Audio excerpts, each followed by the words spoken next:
கோவிலில் நடந்த சம்பவம்.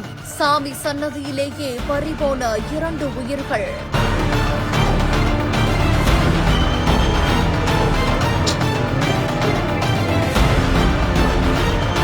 ஊரையே புரட்டி போட்ட பகீர் சம்பவத்தின் பின்னணி என்ன?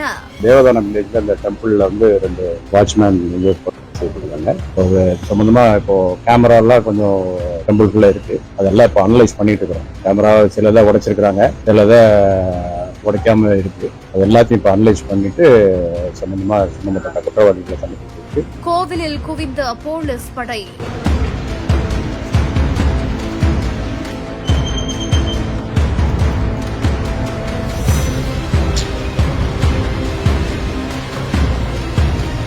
விருதுநகர் மாவட்டம் ராஜபாளையம் அருகே இருக்கக்கூடிய தேவதானம் ஊர்ல பிரசித்தி பெற்ற அருள்மிகு நச்சாடை தவிர்த்து அருளுரிய சுவாமி திருக்கோவில் ஒண்ணு இருக்குதான். இந்த கோவிலானது தென்னகத்தோட பஞ்சபூத சிவதலங்கள்ல ஆகாய ஸ்தலமா விளங்கிட்டு வருதாம். இந்த நிலையில தான் இந்த ஒரு கோவில்ல அதே ஊரை சேர்ந்த பேச்சமுத்து அப்படின்றவரும் வடக்கு தெருவை சேர்ந்த சங்கரபாண்டியன் அப்படின்றவரும் இரவு நேர காவலாளியா வேலை பார்த்துட்டு வந்திருக்காங்க. இதையடுத்து அடுத்த நாள் காலை 7 மணி அளவுல கோவில் நிர்வாகத்தினர்கள் கோவிலை திறந்து பார்த்த பொழுது 2 காவலாளிகளும் பலத்த மற்றும் கூர்மையான ஆயுதங்கள் தாக்கப்பட்டு அதிக ரத்தப்போக்கு காரணமாக நிலையில் இருந்திருக்காங்க. இதை பார்த்து அதிர்ச்சி அடைந்து போன அதிகாரிகள் காவல்துறையினருக்கு தகவலை தெரிவிக்கவே சம்பவ இடத்துக்கு விரைந்து வந்த காவல்துறையினர் கோவிலோட மூல கதவை மூடி வைத்து விசாரணையை மேற்கொண்டிருக்காங்க. காவல்துறையின் முதற்கட்ட விசாரணையில கோவில் உண்டியல் உடைக்கப்பட்டதும் அரிவாள் உட்பட கூர்மையான ஆயுதங்கள் 4 காவலாளிகள் தாக்கப்பட்டு நடந்திருக்கிறதும் தெரிய வந்திருக்குது. இதையடுத்து 2 காவலாளிகளோட உடலையும் மீட்ட காவல்துறையினர் ராஜபாளையம் அரசு மருத்துவமனைக்கு